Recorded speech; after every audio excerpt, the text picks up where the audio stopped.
ओम श्री हनुमते नमः। प्रिय भक्तजनों, आज मंगलवार के दिन आप सुनिएगा हनुमान जी की एक दुर्लभ कथा, जिसे सुनने मात्र से ही जन्म जन्मांतर के पाप क्षण हो जाते हैं। आइए श्रवण करते हैं। बहुत समय पहले की बात है। एक नगर में एक वृद्ध माता रहती थी। उनका एक ही पुत्र था। उस वृद्ध माता की हनुमान जी पर बहुत गहरी आस्था थी। वह हर मंगलवार का व्रत रखती थी और हनुमान जी की पूजा आराधना करती थी। एक बार हनुमान जी ने अपनी भक्ति यानी उस वृद्ध महिला की श्रद्धा का परीक्षा लेने का विचार किया। हनुमान जी साधु का वेश धारण करके वृद्ध माता के घर आए और पुकारने लगे कि कोई है हनुमान भक्त जो हमारी इच्छा पूर्ण कर सके। तब आवाज उस वृद्ध के कान में पड़ी। पुकार सुनकर वृद्ध जल्दी से बाहर आई और साधु को प्रणाम करके बोली, आज्ञा करे महाराज। हनुमान वेशधारी साधु बोले, मैं भूखा हूँ, भोजन करूँगा, तुम थोड़ी सी जमीन लिप दो। वृद्ध दुविधा में पड़ गई, अतः हाथ जोड़कर बोली, महाराज, लिपने और मिट्टी खोदने के अतिरिक्त आप कोई दूसरी आज्ञा दे, मैं अवश्य पूर्ण करूंगी। साधु ने 3 बार प्रतिज्ञा कराने के बाद कम अपने बेटों को बुला, मैं उसकी पीठ पर आग जलाकर भोजन बनाऊंगा। यह सुनकर वृद्ध माता घबरा गई, परंतु वह प्रतिज्ञाबद्ध थी। उसने अपने पुत्र को बुलाकर साधु को सौंप दिया। साधु वेशधारी हनुमान जी ने वृद्ध के हाथ से ही उसके पुत्र को पेट के बल लेटाया और उसकी पीठ पर आग लगा दी। आग जलाकर दुखी मन से वृद्ध अपने घर में चली गई। इधर भोजन बनाकर साधु ने वृद्ध को बुलाकर कहा कि उसका भोजन बन गया है, तुम अपने पुत्र को पुकारो ताकि वह भी आकर भोग लगा ले। इस पर वृद्ध माता बोली, उसका नाम लेकर मुझे और कष्ट ना दो। लेकिन जब साधु महाराज नहीं माने तो वृद्ध ने अपने पुत्र को आवाज लगाई। वह अपनी माँ के पास आ गया और अपने पुत्र को जीवित देखकर वृद्ध को बहुत आश्चर्य हुआ। वह साधु के चरणों में गिर पड़ी। तब हनुमान जी अपने वास्तविक रूप में प्रकट हुए और वृद्धा को भक्ति का आशीर्वाद दिया। तो प्रेम से बोलिए, शंकर भगवान की जय, बजरंग बली की जय। अब आइए सुनते हैं मंगलवार व्रत की पौराणिक कथा। एक बार नैमिषारण्य तीर्थ में 80,000 ऋषि मुनि एकत्र होकर पुराणों के ज्ञाता श्री सूत जी से पूछने लगे, हे महामुनि, आपने हमें अनेक पुराणों की कथा सुनाई है। अब कृपया करके हमें ऐसा व्रत और कथा बताएं जिसे करने से संतान की प्राप्ति हो तथा मनुष्य को रोग शोक अग्नि सर्व दुख आदि का भय दूर हो सके, क्योंकि कलयुग में सभी जीवों की आयु बहुत कम है। फिर इस पर उन्होंने रोग चिंता के कष्ट लगे रहेंगे तो फिर वही हरि श्री चरणों में अपना ध्यान कैसे लगा सकेगा। श्री सूत जी बोले, हे मुनि, आपने लोक कल्याण के लिए बहुत ही उत्तम बात पूछी है। एक बार युधिष्ठिर ने भगवान श्री कृष्ण से लोक कल्याण के लिए यही प्रश्न किया था। भगवान श्री कृष्ण और युधिष्ठिर का संवाद तुम्हारे सामने कहता हूँ, ध्यान पूर्वक सुनो। एक समय पांडवों की सभा में श्री कृष्ण जी बैठे हुए थे। तब युधिष्ठिर ने भगवान श्री कृष्ण से प्रश्न किया, हे प्रभु नंद गोविंद, आपने मेरे लिए अनेकों कथाएं सुनाई है। आज आप कृपा करके ऐसा व्रत का या कथा सुनाइए जिसके करने से मनुष्य को रोग चिंता का भय समाप्त हो और उसको पुत्र की प्राप्ति हो। हे प्रभु, बिना पुत्र जीवित व्यर्थ है। पुत्र के बिना मनुष्य नरकगामी होता है। पुत्र के बिना मनुष्य पितृ ऋण से छुटकारा नहीं पा सकता है और न ही उसका पुण्य नाम नरक में उद्धार हो सकता है। अतः पुत्रदायक व्रत बताएं। श्री कृष्ण भगवान बोले, राजन, मैं एक प्राचीन इतिहास सुनाता हूँ, आप उसे ध्यान पूर्वक सुनो। कुंडलपुर नामक एक नगर था। उसमें नंदा नामक एक ब्राह्मण रहता था। भगवान की कृपा से उसके पास सब कुछ था, फिर भी वह दुखी रहता था। इसका कारण यह था कि ब्राह्मण की स्त्री सुनंदा को कोई संतान नहीं थी। सुनंदा पतिव्रता थी, भक्ति पूर्वक श्री हनुमान जी की आराधना करती थी। मंगलवार के दिन व्रत करके अंत में भोजन बनाकर हनुमान जी की आराधना करती थी। मंगलवार के दिन व्रत करके अंत में भोजन बनाकर हनुमान जी को भोग लगाने के बाद स्वयं भोजन करती थी। एक बार मंगलवार के दिन ब्राह्मणी गृह कार्य की अधिकता के कारण हनुमान जी को भोग नहीं लगा सकी, तो इस पर उसे बहुत ही दुख हुआ। उसने कुछ भी नहीं खाया और अपने मन में प्रण किया कि अब तो अगले मंगलवार को ही हनुमान जी को भोग लगाकर अन्न और जल ग्रहण करूं। ब्राह्मणी सुनंदा प्रतिदिन भोजन बनाती, श्रद्धा पूर्वक पति को खिलाती, परंतु स्वयं भोजन नहीं करती थी और मन ही मन श्री हनुमान जी की आराधना करती थी। इसी प्रकार 6 दिन गुजर गए और ब्राह्मणी सुनंदा अपने निश्चय के अनुसार भूखी प्यासी निराहार रही। अगले मंगलवार को ब्राह्मणी सुनंदा प्रातः काल की बेहोश होकर गिर पड़ी।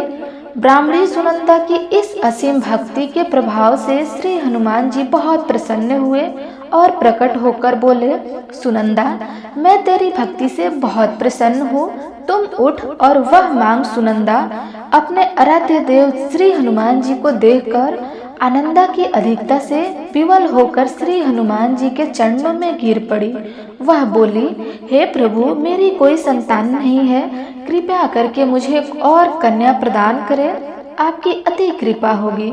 श्री महावीर जी बोले, तेरी इच्छा पूर्ण होगी, तेरे को एक कन्या पैदा होगी, उसके अष्टांग प्रतिदिन सोना दिया करेंगे। इस प्रकार कहकर श्री महावीर जी अंतर्ध्यान हो गए। ब्राह्मणी सुनंदा बहुत हर्षित हुई और समाचार अपने पति से कहा। ब्राह्मण देव कन्या का वरदान सुनकर कुछ दुखी हुए, परंतु सोना मिलने की बात सुनी तो बहुत प्रसन्न हुए। उन्होंने विचार किया कि ऐसी कन्या के साथ मेरी निर्धनता भी समाप्त हो जाएंगी। श्री हनुमान जी की कृपा से वह ब्राह्मणी गर्भवती हुई और 10वें महीने में उसे बहुत ही सुंदर पुत्र प्राप्त हुई। यह बच्ची अपने पिता के घर में ठीक उसी तरह से बढ़ने लगी जिस प्रकार शुक्ल पक्ष का चंद्रमा बढ़ता है। 10वें दिन ब्राह्मण ने उस बालिका का नामकरण संस्कार कराया। उसके कुल पुरोहित ने उस बालिका का नाम रत्नावली रखा, क्योंकि यह कन्या सोना प्रदान किया करती थी। इस कन्या ने पूर्व जन्म में बड़े ही विद्वान से मंगल देव का व्रत किया था। रत्नावली का अष्टांग बहुत सा सोना देता था। उस सोने से नंदा ब्राह्मणी बहुत ही धनवान हो गया। अब ब्राह्मणी सुनंदा भी बहुत अभिमान करने लगी। समय बीतता रहा। अब रत्नावली 10 वर्ष की हो चुकी थी। एक दिन जब नंदा ब्राह्मण प्रश्नचित था, तब सुनंदा ने अपने पति से कहा, मेरी पुत्री रत्नावली विवाह के योग्य हो गई है, इसलिए आप कोई सुंदर और योग्य वर देखकर विवाह कर दीजिए। यह सुनकर ब्राह्मण बोले, अभी तो रत्नावली बहुत छोटी है।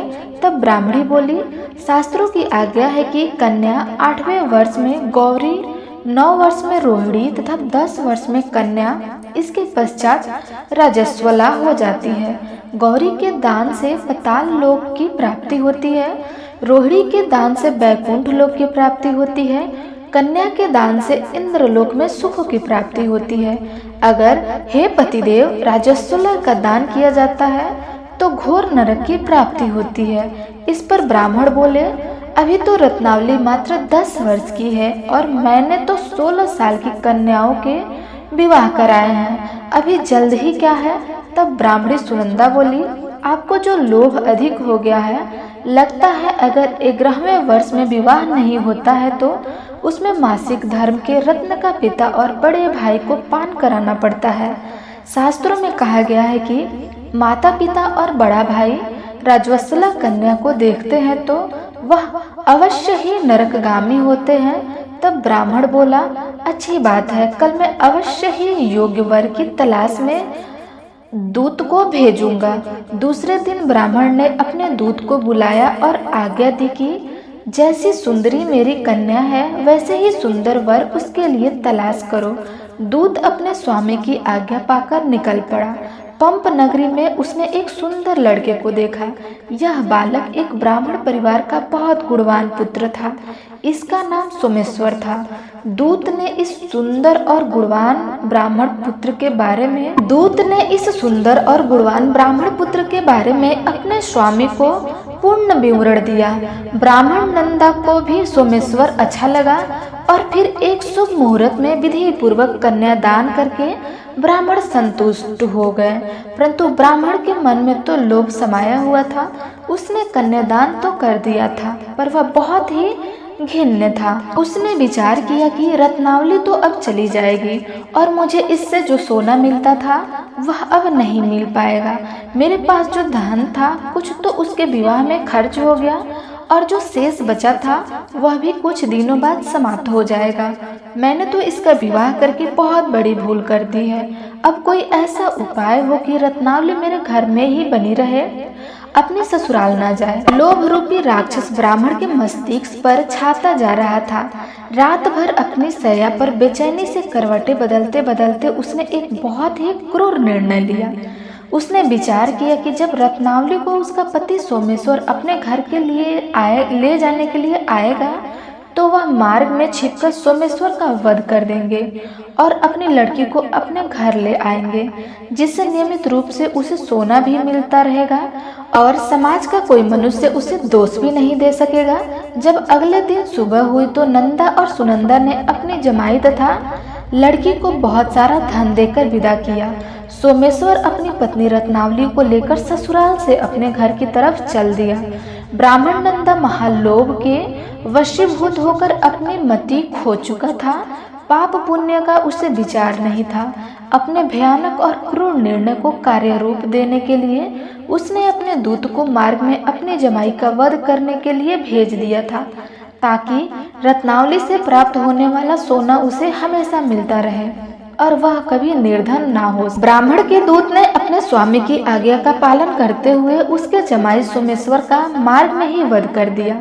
समाचार प्राप्त कर ब्राह्मण नंदा मार्ग में पहुंचा और रोती हुई अपनी पुत्री रत्नावली से बोला, हे पुत्री, मार्ग में लुटेरों ने पति का वध कर दिया है। हे भगवान की इच्छा के आगे किसी का वश नहीं चलता है। अब तो घर चल, वहां पर ही रहकर शेष जीवन व्यतीत करना। जो भाग्य में लिखा होता है वही होता है। अपने पति की अकाल मृत्यु से रत्नावली बहुत दुखी हुई। करुणा क्रंदन और रुदन करती हुई अपने पिता से बोली, हे पिताजी, इस संसार में जिस स्त्री का पति नहीं है उसका जीना व्यर्थ है। मैं अपने पति के साथ ही अपने शरीर को जला दूंगी और सती होकर अपने इस जन्म को, माता पिता के नाम को तथा सास ससुर के यश को सार्थक करूंगी। ब्राह्मण नंदा अपनी पुत्री रत्नावली के वचनों को सुनकर बहुत दुखी हुआ। विचार करने लगा कि मैंने व्यर्थ ही जमाई का वध करके पाप अपने सिर ले लिया है। रत्नावली तो इसके पीछे अपने प्राण तक देने को तैयार है। मेरा तो दोनों तरफ से मरण हो गया। धन तो अब मिलेगा नहीं। जमाई वध के पाप के फल स्वरूप यम यातना भुगतनी पड़ेगी। यह सोचकर वह बहुत ही दुखी हुआ। सोमेश्वर की चिंता बनाई गई। रत्नावली सती होने की इच्छा से अपने पति का सिर अपनी गोद में रखकर चिता में बैठ गई। जैसे ही सोमेश्वर की चिता को अग्नि लगाई गई, वैसे ही प्रसन्न होकर मंगल देव वहां प्रकट हुए और बोले, हे रत्नावली, मैं तेरी भक्ति से बहुत प्रसन्न हूँ, तू वर मांग। तब रत्नावली ने अपने पति का जीवन दान मांगा। मंगल देव बोले, रत्नावली, तेरा पति अमर है, यह महान विद्वान भी होगा और इसके अलावा तेरी जो इच्छा है वह भी वर मांग। तब रत्नावली बोली, हे ग्रहों के स्वामी, यदि आप मुझ पर प्रसन्न हैं तो मुझे यह वरदान दीजिए कि जो भी मनुष्य मंगलवार के दिन प्रातः काल लाल पुष्प लाल चंदन से पूजा करके आपका स्मरण करेगा, उसको रोग व्याधि नहीं होगी, स्वजनों से भी कभी वियोग नहीं होगा, सर्प अग्नि तथा शत्रुओं का भय नहीं रहेगा और जो स्त्री मंगलवार का व्रत करेंगी वह कभी विधवा नहीं होंगी। मंगल देव ने तथास्तु कहकर अंतर ध्यान हो गए। सोमेश्वर मंगल देव की कृपा से जीवित होकर रत्नावली अपने पति को पुनः प्राप्त कर बहुत प्रसन्न हुई और मंगल देव का व्रत प्रत्येक मंगलवार को करके व्रतराज और मंगल देव की कृपा से इस लोक में सुख ऐश्वर्य को भोगते हुए अंत में अपने पति के साथ स्वर्ग लोक को गए। तो आप सब प्रेम से बोलिए, महावीर हनुमान जी की जय। आइए अब सुनते हैं राम नाम की महिमा। लंकापति रावण के वध के बाद जब अयोध्यापति प्रभु श्री राम की कीर्ति दूर दूर तक फैल रही थी और वह मर्यादा पुरुषोत्तम कहलाने लगे थे। तब एक दिन महादेव शिव जी की इच्छा भी मर्यादा पुरुषोत्तम थी। श्री राम से मिलने की इच्छा हुई। पार्वती जी को संग लेकर महादेव जी कैलाश पर्वत में उतर गए। अयोध्या नगरी के रास्ते पर चल पड़े। भगवान शिव और माँ पार्वती को अयोध्या आया देखकर राम जी बहुत खुश हुए। माता जानकी ने उनका उचित आदर सत्कार किया और स्वयं भोजन बनाने के लिए रसोई में चली गई।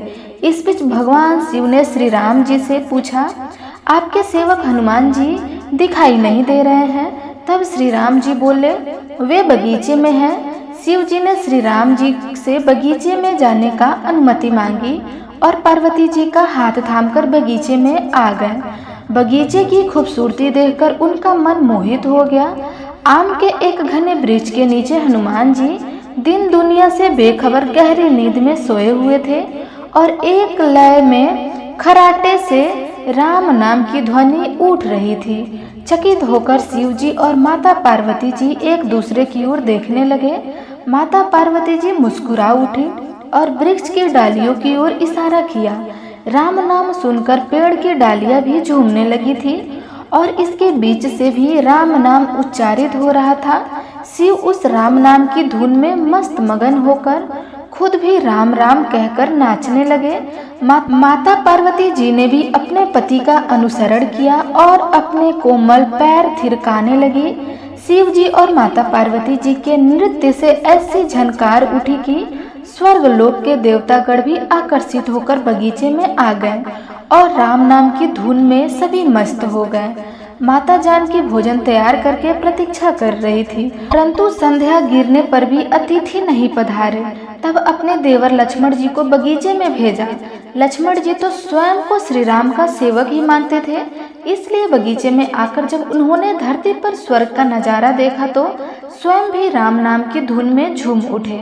महल में माता जानकी जी परेशान हो रही थी कि अभी तक भोजन ग्रहण करने कोई क्यों नहीं आ रहा है। उन्होंने श्री राम जी से कहा, भोजन ठंडा हो रहा है, चलिए हम ही जाकर बगीचे में से सभी को बुलाकर लाते हैं। तब जब राम जी बगीचे में गए तो वह राम नाम की धूम मची हुई थी। हनुमान जी गहरी नींद में सोए हुए थे और उनके खराटे से अभी तक राम नाम ही निकल रहा था।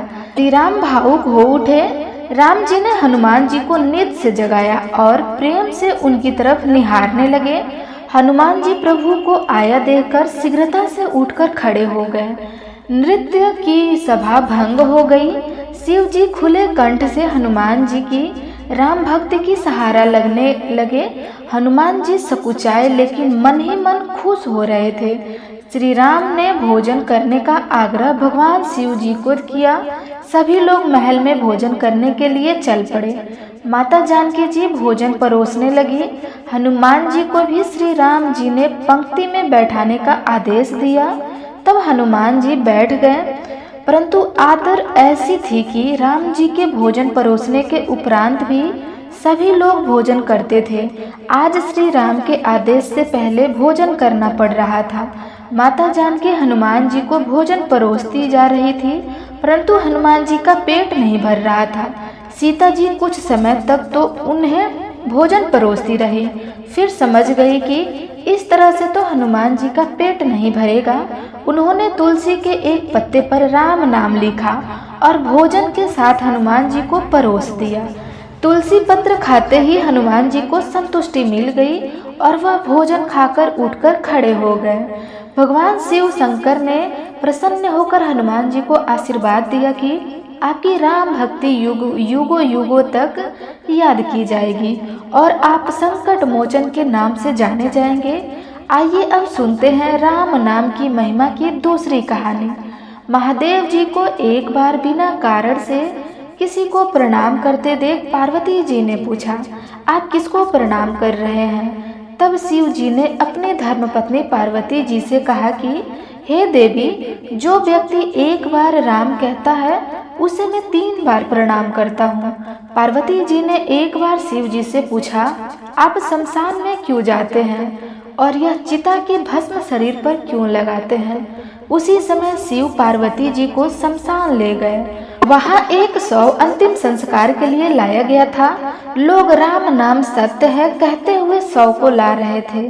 शिव जी ने कहा कि देखो पार्वती, इस शमशान की ओर जब लोग आते हैं तो राम नाम का स्मरण करते हुए आते हैं और इस शव के निर्मित से कई लोग के मुख से मेरा अति प्रिय दिव्य राम नाम निकलता है। इसी को सुनने में शमशान में आता हूँ और इतने लोगों के मुख से राम नाम का जप करवाने में निमित्त बनने वाले इस शव को मैं सम्मान करता हूँ, प्रणाम करता हूँ और अग्नि में जलने के बाद उसकी भस्म को अपने शरीर पर लगा लेता हूँ। राम नाम बुलवाने वाले के प्रति मुझे इतना प्रेम है। एक बार शिव जी कैलाश पर पहुँचे और पार्वती जी से भोजन मांगा। तब पार्वती जी विष्णु सहस्त्र नाम का पाठ कर रही थी। पार्वती जी ने कहा कि पाठ पूरी नहीं हुआ है, कृपा थोड़ी देर प्रतीक्षा कीजिए। तब शिव जी ने कहा कि इसमें तो समय और श्रम दोनों लगेंगे। संत लोग जिस तरह से सहस्त्र नाम को छोटे कर लेते हैं और नृत्य जपते रहते हैं, वैसा उपाय कर लो। तो पार्वती जी ने पूछा कि वो उपाय कैसे करते हैं, मैं सुनना चाहती हूँ। तो शिव जी ने बताया, केवल एक बार राम कहे, तुम्हें सहस्त्र नाम भगवान के 1000 नाम लेने का फल मिल जाएगा। एक राम नाम 1000 दिव्य नामों के समान है। तब पार्वती जी ने वैसा ही किया। तब भगवान जी बोले, राम नाम आपदाओं को हरने वाला, सभी संपदाओं को देने वाला दाता है, सारे संसार को विश्राम या शांति प्रदान करने वाला है, इसलिए मैं इसे बारंबार प्रणाम करता हूँ। भवसागर के सभी समस्याओं और दुखों के बीजों का भूज के रख देने वाला, समूल नष्ट कर देने वाला, सुख संपत्ति को अर्जित करने वाला, यमदूतों को खदेड़ने वाला केवल राम नाम का जाप है। इसलिए प्रयास पूर्वक स्वयं भी राम नाम जपते रहना चाहिए और दूसरों को भी प्रेरित करके राम नाम जपना चाहिए। इससे अपना और दूसरों का तुरंत कल्याण हो जाता है। यही सबसे दुर्लभ और अचूक उपाय है। इसलिए हमारे देश में प्रणाम राम राम कह किया करते हैं। आइए अब सुनते हैं विल्व वृक्ष की महिमा। एक बार नारद जी ने भोलेनाथ जी की स्तुति करके पूछा कि प्रभु, आपको प्रसन्न करने के लिए सबसे उत्तम और सुलभ साधन क्या है? त्रिलोकनाथ, आप तो निर्विकार और निष्काम है, आप सहज की प्रसन्नता हो जाते हैं। फिर भी मेरे जानने की इच्छा है कि आपको क्या प्रिय है। तब शिव जी बोले, नारद जी, वैसे तो मुझे भक्त के भाव सबसे प्रिय है, फिर भी आपने पूछा है तो मैं बतलाता हूँ। मुझे जल के साथ साथ बेलपत्र बहुत प्रिय है। जो अखंड बिल्व पत्र मुझे श्रद्धा से अर्पित करते हैं, मैं उन्हें अपने लोक में स्थान देता हूँ। नारद जी भगवान शंकर और माता पार्वती की वंदना करते हुए अपने लोक को चले गए। उसके जाने के पश्चात पार्वती जी ने शिव जी से पूछा कि हे प्रभु, मेरी यह जानने की बहुत तीव्र इच्छा हो रही है कि आपको बेलपत्र इतने प्रिय क्यों हैं? कृपया करके मेरी जिज्ञासा को शांत कीजिए। तब शिव जी बोले, हे पार्वती, बेलपत्र है जो मेरी जटा के समान है। उसका त्रिपत्र यानी 3 पत्ते ऋग्वेद, यजुर्वेद और सामवेद के शाखाएं हैं, समस्त शास्त्र का स्वरूप है। बेल वृक्ष और आप पृथ्वी का कल्प वृक्ष समझो, जो ब्रह्मा, विष्णु और शिव स्वरूप है। हे पार्वती, स्वयं महालक्ष्मी जी ने शैल्य पर्वत पर बेल वृक्ष रूप में जन्म लिया था। इस कारण भी बेल वृक्ष का मेरे लिए अति प्रिय है। महालक्ष्मी जी ने बेल्व का रूप धारण करके यह सुनकर पार्वती जी कौतूहल में पड़ गई और पार्वती जी कौतूहल में उपजी जिज्ञासा को रोक न पाई। उन्होंने पूछा, देवी लक्ष्मी ने आखिर बिल्व वृक्ष का रूप क्यों धारण किया था? आप यह कथा विस्तार से कहें। तब भोलेनाथ ने देवी पार्वती जी से कथा सुनाना प्रारंभ किया। देवी, सतयुग में ज्योति रूप में मेरे अंश का रामेश्वर लिंग था। ब्रह्मा आदि देव ने उसका विधिवत पूजा अर्चना किया था। इसका परिणाम यह हुआ कि मेरे अनुग्रह से बाड़ी देवी सबकी प्रिय हो गई। वे भगवान विष्णु को सतत प्रिय हो गई। मेरे प्रभाव से भगवान केशव के मन में वास देवी के लिए जितनी प्रीति उत्पन्न हुई, वह स्वयं लक्ष्मी जी को नहीं भाई। लक्ष्मी जी का श्री हरि के प्रति मन में कुछ दुर्भाव पैदा हो गया। वह चिंतित और रुष्ट होकर चुपचाप परम उत्तम श्री शैल पर्वत पर जा चली गई। वहां उन्होंने तप करने का निश्चय किया और उत्तम स्थान का चयन करने लगी। महालक्ष्मी ने उत्तम स्थान का निश्चय करके मेरे लिंग विग्रह की उग्र तपस्या प्रारंभ की। उनकी तपस्या कठोरतम होती जा रही थी। हे परमेश्वरी, कुछ समय के बाद महालक्ष्मी जी ने मेरे लिंग विग्रह से थोड़ा उधर्म में एक वृक्ष का रूप धारण कर लिया। अपने पत्तों और पुष्प द्वारा निरंतर मेरा पूजन करने लगी। इस तरह महालक्ष्मी जी ने लाखों वर्षों तक घोर आराधना की। अतः उन्होंने मेरा अनुग्रह प्राप्त हुआ। मैं वहां प्रकट हुआ और देवी के इस घोर तप की आकांक्षा पूछकर वर देने को तैयार हुआ। महालक्ष्मी जी ने मांगा कि श्री हरि के हृदय में मेरे भाव से वाग्देवी के लिए जो स्नेह हुआ है वह समाप्त हो जाए। तब शिव जी बोले, मैंने महालक्ष्मी जी को समझाया, श्री हरि के हृदय में आपके अतिरिक्त किसी और के लिए कोई प्रेम नहीं है। वे वाग्देवी के प्रति उनका प्रेम नहीं अपितु श्रद्धा है। यह सुनकर लक्ष्मी जी प्रसन्न हो गई और पुनः श्री विष्णु के हृदय में स्थित होकर निरंतर उनके साथ विहार करने लगी। हे पार्वती, महालक्ष्मी के हृदय का एक बड़ा विकार इस प्रकार दूर हो गया। इस कारण हरि प्रिय उस वृक्ष रूप में सर्वदा अतिशय भक्ति से भरकर यत्न पूर्वक मेरी पूजा करने लगी। हे पार्वती, इसी कारण विश्व का वृक्ष, उसके पत्ते, फल, फूल आदि मुझे बहुत प्रिय है। मैं निर्जन स्थान में बेल वृक्ष का आश्रय लेता हूँ। बेल वृक्ष को सदा सर्वतीर्थ में एक सर्वदेवमन मानना चाहिए। बेलपत्र, बेल वृक्ष, बेल फूल अथवा बिल्व काष्ठ के चंदन से जो मेरा पूजन करता है वह भक्त मेरा अति प्रिय हो जाता है। बेल वृक्ष को शिव के समान ही समझो। वह मेरा शरीर है जो बेल पर चंदन है मेरा नाम अंकित करके मुझे अर्पण करता है। मैं उसे सभी पापों से मुक्त करके अपने लोक में स्थान देता हूँ।